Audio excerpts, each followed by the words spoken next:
I probably didn't get them, but that's okay. We'll just your own individual video that you can then share and explore and have great content. So here I have Mary. She's been with us before and she's fascinating. So Mary, tell us all about it, and I will do slides with you and interview with you on another day. Oh, So sure, not a problem.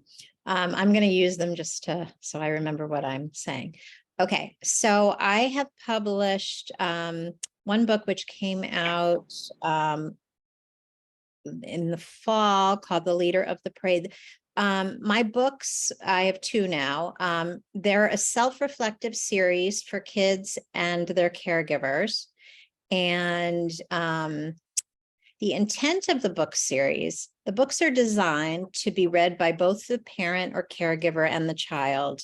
The parent can read the book to the child, or they can read them separately and have a family book club type discussion. This has multiple benefits, including parents can help children practice the social, emotional skills they learn.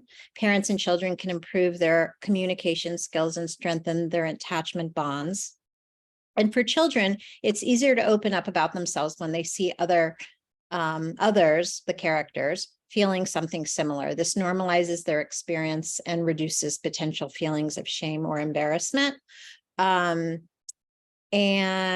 so I am a psychotherapist, and I work with adults and children. But what I have done with these books is I've taken something old and something new. So both books have historical psychologists as the main characters. The first book is Alfred Adler. The second book is somebody named Pierre Genet. And they take the children on a field trip and teach them different skills. The second book, which is coming out this month, it's called Bubbles, Balloons, and Birds, Learning to Thrive, Helping Kids Cope with Adversity and Trauma. And it's also it's been translated into Ukrainian, and it's being distributed by a humanitarian NGO named CORE.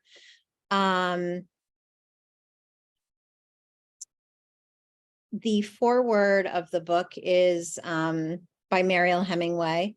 Mariel Hemingway wrote the foreword about kind of how she coped personally with growing up in a family that, struggled with addiction and mental illness and a lot of suicides. And so she talks about how she coped. So I was actually just on her podcast called Out Comes the Sun, talking about my books.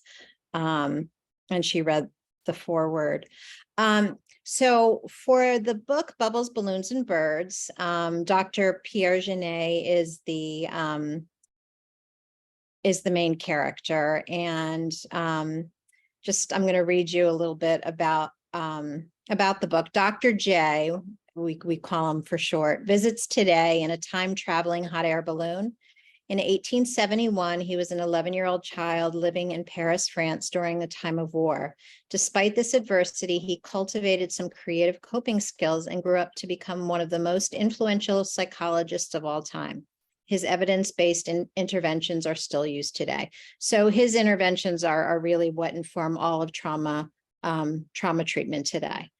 So he talks about, in a kid-friendly way, a little bit about his experience growing up during a time of war. Dr. J joins Dr. Adler from the first book and takes the same group of children on a field trip through nature where they learn the meaning of compassion, resilience, and mindfulness. Along the way, they forge new friendships and are inspired to create fun new ways to handle big feelings. Bubbles, Balloons, and Birds teaches readers how to use their inner resources and words to develop tools and stories that can help lessen the effect of childhood stressors and help them to heal and thrive. wow. Well, thank you. Thank you for writing this book and being such a activist for children. And I think this is a necessary thing, and especially with kids out of school, this would be a great activity. So thank you, and I will bring you back for more time. And I'm going to ask you to subscribe, and thank you for following us and keeping this show alive.